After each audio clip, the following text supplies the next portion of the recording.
Hey guys, welcome back to today's video. Today is Tuesday, November 22nd, 2022, and today we have officially received our first ever nonpartisan poll in the Georgia Senate race. The Georgia runoff election that is set to occur in just about 2 weeks.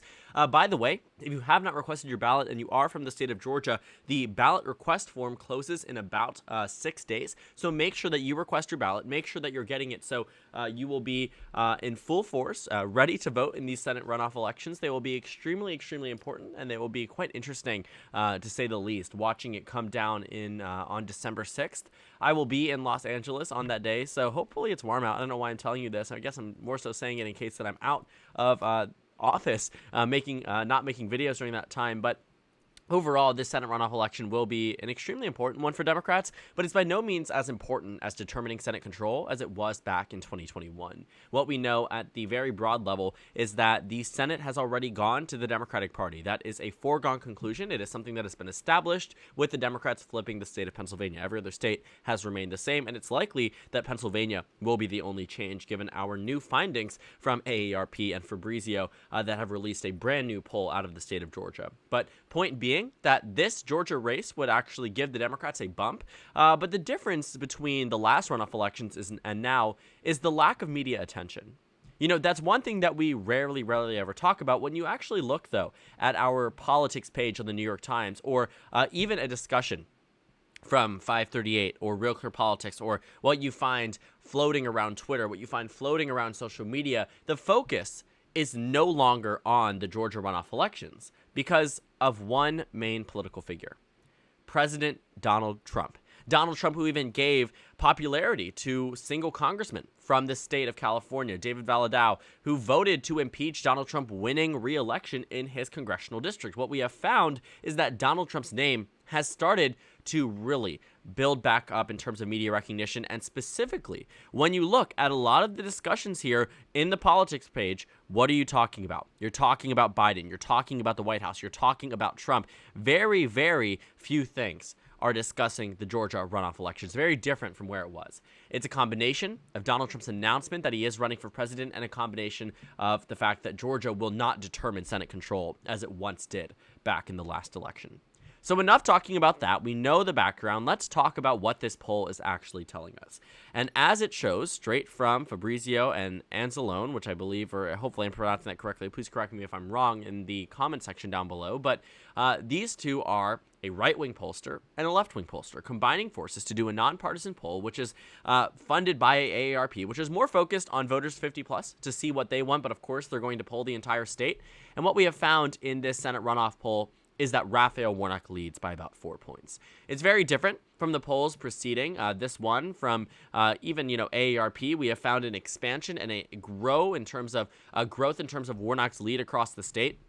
The polls in the final days of the campaign season showed Herschel Walker leading in all but 4 polls. The average to about Walker plus 1.4. We ended up seeing Warnock winning this race by 0.9%. However, what we will still see is that it is heading to a runoff, so maybe this margin will be different. I am often reminded of the fact that David Perdue led by about 2 points going into the runoff based off of the previous election results. Loeffler led by about half a point. So the Republicans initially had an advantage when they had an increase in down ballot benefit with Donald Trump being on the ballot. But I'm interested to see what happens in these runoff elections. But the point is that Walker led in the polls prior to the runoff, and now that we are getting our first data into the runoff, Warnock now maintains a lead.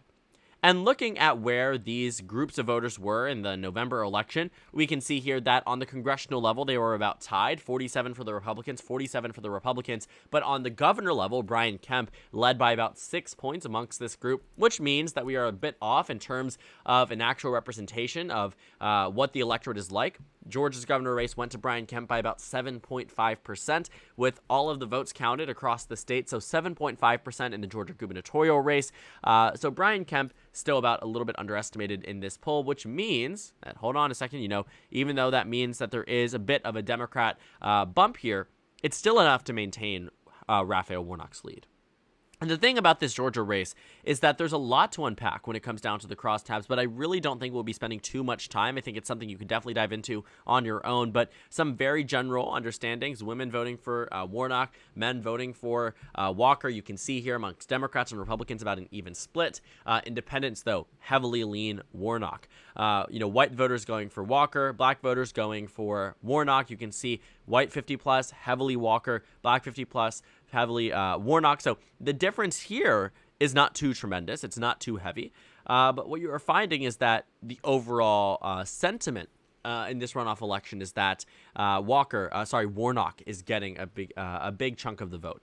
And you will also see that in the general election, you can find that Democrats led by about 4 points. So Warnock with the same lead. But the only difference here is that when voters were forced to make a decision, they shifted towards Warnock. Warnock's improved. So did Walker. I mean, both candidates were going to undoubtedly improve. But when forced to choose, Warnock does not dip below 50% like David Perdue did. That is not what is the case happening right now with Warnock, and that's something that Democrats should be happy about. In terms of candidate images, Warnock is positively viewed across the state, which makes sense. He's a popular senator, really hasn't had much trouble there. Walker, surprisingly enough, has a pretty high favorability rating at 45%, only down by about 4 points. Very different than what you might have seen for other Senate candidates that were even less scandal-plagued. Someone like Dr. Oz or someone like Blake Masters has significantly worse favorability ratings, and we'll look at that in just a moment because AARP didn't just poll the state of Georgia, but right now we're focused on these runoff election results. And, seeing where we are with our Georgia poll here, we find that the voters in the state are not exactly too against electing a Democrat in a time frame where Democrats really just need to maintain what they have in the Senate. I mean, the stake in this election is low. The Democrats don't have much focused on here. The image and the focus of the media has shifted towards Donald Trump. And a lot of those things might initially tell you that, hey, why are we worried about the Georgia Senate race? Why is there a concern here for Democrats? Because realistically, they didn't get the 2 seats that they needed. You're still going to find Sinema and Manchin holding up the Democratic Party as they could. They've lost control of the House. So what is the focus on this race? Well, I think number one, Democrats, of course, would like to go into 2024. This is something we don't have to talk about. But 2024 with a lot more seats than they have currently. I think looking at that 2024 map, Democrats are not exactly in the best position moving forward. But I do also see, a difference in terms of my understanding of what Georgia voters seem to view as important or not. I think that this Senate race is still very much dominating the airwaves in Georgia. You go to the local press, they're still very much talking about it. They didn't focus much on the Senate race in the general election. A lot of it was more focused on the governor's race. But the Senate race is still very much dominating, I think, in the state of Georgia. There's still a lot of efforts there. And I think the enthusiasm on the Democratic side, while maybe has dialed back nationally, I do not think has dialed back in the state itself. But pretty much, the main takeaway is that Warnock leads. I think that's my main takeaway from this poll, that Warnock being in the advantage is different from where he was prior to the runoff election. I think this problem for Warnock was the fact that he could not hit 50% on election night, which is something to be a bit of concern, especially considering that in the last election, he got about 51% of the vote. But at the same time, again, voters were forced to choose between two candidates. If this race was held any other style, that any other election would have been held. For instance, in neighboring North Carolina, where it was essentially just an election as to who could get the most votes. It was a plurality election. If Ted Budd got 49.99 and Sherry Beasley got 47.3, Ted Budd would win the race, even though in Georgia that would head to a runoff. So Warnock was, in a way, saved by the runoff system back in 2020 and 2021. So were Democrats. I mean, David Perdue would have easily won that Senate race. But when it headed to a runoff election, voters were forced to make a decision. And that's exactly what's happening right now. While Warnock may not necessarily have been their absolute majority favorite, as the voters did not vote for Warnock in a majority fashion, when poised with the question about Herschel Walker or Raphael Warnock, they choose Raphael Warnock. And everybody knows it. I think what we've also seen, too, is that on the betting market side, Warnock's numbers have tremendously increased. You can see right on Election Day, or at least the night before, the Republicans were at 65 cents for a yes share. Warnock was at one of the lowest points in a 3-month period, the second lowest point ever in a 3-month period on the day before the election, on election eve. That's not a good look. But what happened the next day? The Democrats, Warnock specifically, jumped up to 63 cents for a yes. And today he stands now, instead of the second lowest point of a 3-month period, the second highest point of a 3-month period for Warnock. A very, very good and well-respected position on these betting markets that indicate in almost every single way that Warnock is on track for victory. We forget how the coattails of a strong candidate can bring across a weaker candidate across that finish line. And that is the case with Brian Kemp. Herschel Walker got close, but not close enough. And I think one thing that we really have to understand too is that AARP doesn't exactly have a bad track record. Polling in Georgia doesn't exactly have a bad track record when it comes down to predicting the eventual winner. AARP polled the Georgia Senate runoff election as early as this back in 2021. And what did you find? You found Fabrizio did a poll that found that Warnock was ahead by 1. So when you're looking at the numbers too, Georgia Senate special election polling, Warnock led by 2, he won by 2. In the regular election, Walker led by 1, he lost by 1, only a 2-point difference. You go back to 2020 president, I mean, we're going to go through it just because I want to show you how valid a lot of these polls are. Trump was supposed to win by 1, he lost by 0.3, a difference of just 1.3. In 2016, this is the time frame in which polling was notoriously wrong. Georgia was extremely accurate. Trump was supposed to win by 4.8, he won by 5.1.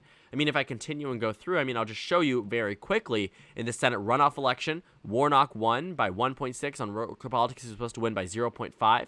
On the runoff election, Ossoff was supposed to win by 0.5 point. He won by 1 point. And in the governor's race in 2018, Kemp was supposed to win by 3. He won by 1.4. So in all of these polling averages, and Georgia, culmination of data points and polling averages, etc., all within a 2-point level of inaccuracy.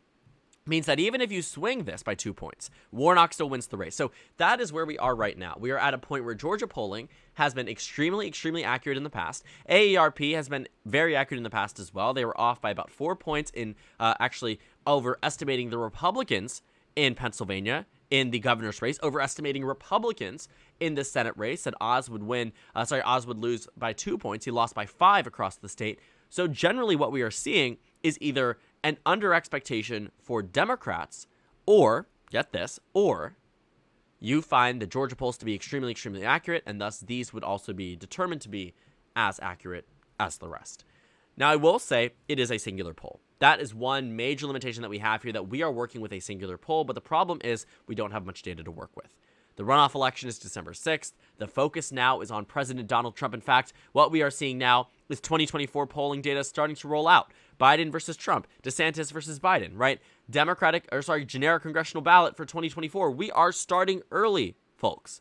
We are already at the 2024 generic congressional vote. So with that in mind, we start out with a very, very significant portion of resources and discussion and attention on 2024 rather than it being on the Georgia Senate runoff election, which is why we are limited to just a singular poll. It will be very interesting to see what happens in this runoff election. We can see, though, that polling in this race started off as early as just a week after the election. Polling started early last time. I think the lack of media attention on this race has really driven it to be in the back of people's minds rather than the forefront. Again, also, that it isn't going to determine the balance of power, so that's something to keep in mind as well. But I also will say, given the Democratic Party's significant overperformance in practically every single Senate race here across the country, tells me that Georgia is likely to go blue. What I mean by that is Catherine Cortez Masto winning against Adam Laxalt. That was something that I personally called, but still was very hard to see happening. In Arizona, Mark Kelly won by about 4 points across the state. In Colorado, Michael Bennet won by about 15 against a Republican that some thought would be this pro-choice Republican that was ushering a wave. It did not happen. Washington went to Patty Murray by 14 points. Some polls, some pundits said it would be competitive. Absolutely not. New Hampshire went to Maggie Hassan. On Election Day, she was losing in the polls to Don Bolduc. She won by 10 points, even higher than Biden in 2020. Pennsylvania, Dr. Oz led on Election Day with polls. John Fetterman won by about 5 points. Looking all across the country, in North Carolina, it was about a 4-point margin. I thought it would be higher than that. In Wisconsin, it was about a point margin, just a singular percentage point between Ron Johnson and Mandela Barnes. Overall, the election shows that there was a swing in favor of Democrats in most of the competitive races. You found it in Ohio. You found it in Pennsylvania. You found it in New Hampshire. You found it in Arizona. You found it all across the country, Colorado, right? A lot more of a leftward swing relative to where they were back in 2020. And in the Atlanta metro area, the area that matters the most, you are seeing it happen again. And I think that will be the case, and that will lead Warnock to victory on Election Day on December 6th or December 7th, depending on when they count all the votes. But overall, Warnock is on track to win his election. The numbers prove it. Everything else proves it. I think at this point, we can comfortably say that Raphael Warnock will be elected to a full term. That is my prediction as of current. I'm not going to update the map too heavily. I would say lean blue at this point. Maybe that's enough to change the characterization because previously it was tilt blue. But what I will say is that I'm a lot more confident in Warnock now than I might have been 2 weeks ago. Prior to the election, I was not nearly as confident in the Democrats' ability to win Georgia as I am today. And I think that will only increase as there's more and more data released from the state, because it absolutely helps in my understanding and my conclusion that Warnock will win based off of this new AARP poll. And I'm excited to see more data out of the state. But overall, I think we can pretty much understand that at this point in time, on November 22nd, 2022, the Democrats lead in Georgia. So thank you guys so much for watching this video. Make sure to comment down suggestions below. Subscribe on the left if you haven't already, and check out the Instagram and Twitter. At the bottom left of the screen, there's also a Discord server for you to go ahead and join. On the screen, there's a video you can watch, and then a playlist for my 2022 Senate election analysis videos. Again, thank you guys so much for watching, and I will see you all later today.